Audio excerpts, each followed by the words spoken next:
రాజు weds Rambai.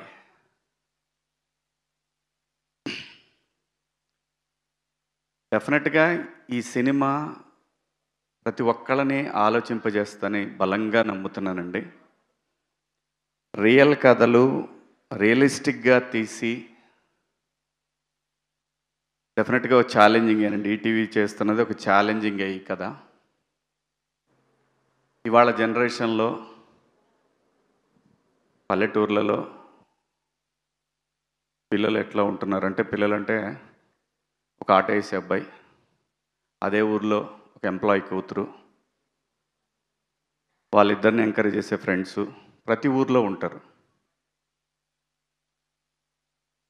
చాలా బలంగా చెప్పారు. బలంగా, ఎంత బలంగా అంటే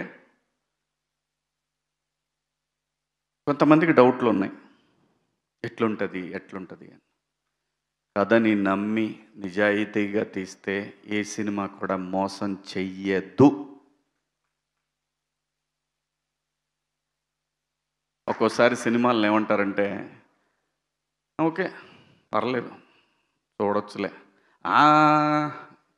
క్లైమాక్స్ కొంచెం బాగుంటే. ఇవన్నీ సినిమాల గురించి మన ఎజంప్షన్స్ మాత్రమే. ఆడియన్స్కి తెలిసిన సినిమా వేరే ఉంటుంది, మనం చూసే సినిమా కాదు. అంత రియాలిటీకి దగ్గరగా వచ్చేసారు ఆడియన్స్. కాబట్టే ఇలాంటి కథలు మలయాళంలో చేస్తే 365 రోజులు ఆడతాయి. ఇప్పుడిప్పుడే తెలుగులో కూడా ఆడటం మొదలుపెట్టినాయని బలంగా నమ్ముతున్నాను నేను. ఈ సినిమా ఖచ్చితంగా అంతే బలంగా ఆడటానికి 100% స్కోప్ ఉంది.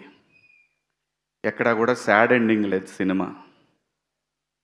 కానీ రూరల్లో మనుషులు వాళ్ళ ఆలోచనలకి దగ్గరగా తీసుకువెళ్ళాడు, మరీ రియల్గా తీశాడు. చాలా గట్స్ ఉండాలి ఇలాంటి కథని తెరకెక్కించాలంటే, చాలా గట్స్ ఉండాలి. ఈ కథని ఒప్పుకోవడానికి ఆర్టిస్టులకి గట్స్ ఉండాలి. ఖచ్చితంగా అందరూ ప్రేమించి చాలా నమ్మకంతో ఈటీవీ యాజమాన్యం కూడా నమ్మి తీసిన కథ.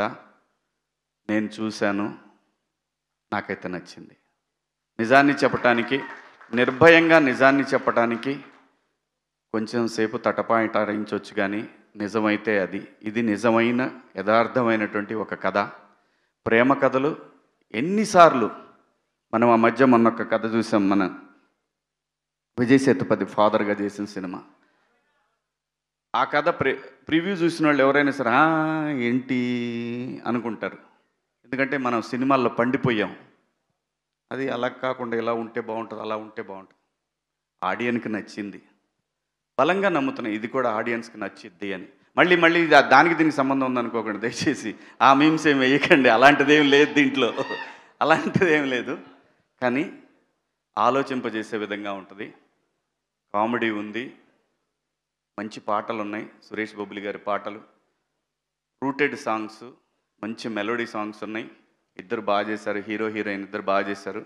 చైతన్య గారు కూడా చాలా బాగా చేశారు. మా బావ ఒక సీన్ చాలా బాగా చేశాడు, అది రిలీజ్ అయిన తర్వాత చెప్తా, మీకే తెలుస్తుంది మా బావ చేసిన సీన్ కూడా. అనితా చౌదరి గారు అయితే అసలు ఎరగొట్టేశారు, ఇద్దరు వైఫ్ అండ్ హస్బెండ్ వాళ్ళిద్దరు. అమ్మ మీరు హీరోయిన్ మదర్గా చేశారు కదా, చాలా బాగా చేశారు. మార్తాండ కూడా బాగా చేశాడు. లాస్ట్ సినిమా నేను అంటుంది డైరెక్షన్. అందరూ బాగా చేశారండి ఈ సినిమాలో, వాళ్ళ పాత్రలకు తగ్గట్టు అందరూ చాలా బాగా చేశారు. మిట్టపల్లి సురేందర్ గారు నా ఫేవరెట్ రైటర్.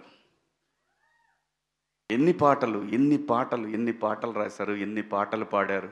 అవి ఉద్యమ సాంగ్స్ కావచ్చు, గొప్ప గొప్ప డివైన్ సాంగ్స్ కావచ్చు, మంచి సాంగ్స్, ఎన్ని సాంగ్స్. అలాగే ఈ సినిమాలో రాంబాయ్ సాంగు, నిజంగా ఇదే సాంగ్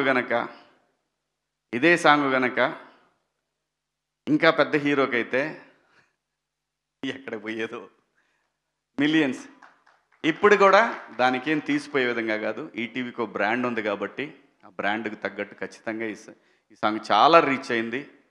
మనం కోర్టులో సాంగ్ చూసాం కదా, దానిలాగానే ఈ సాంగ్ కూడా బాగా వెళ్తూ ఉంది. డెఫినెట్గా ఎల్లుండి ఖచ్చితంగా చాలా పెద్ద సినిమా అయిద్దని బలంగా నమ్ముతున్నాను. తప్పకుండా చూడండి.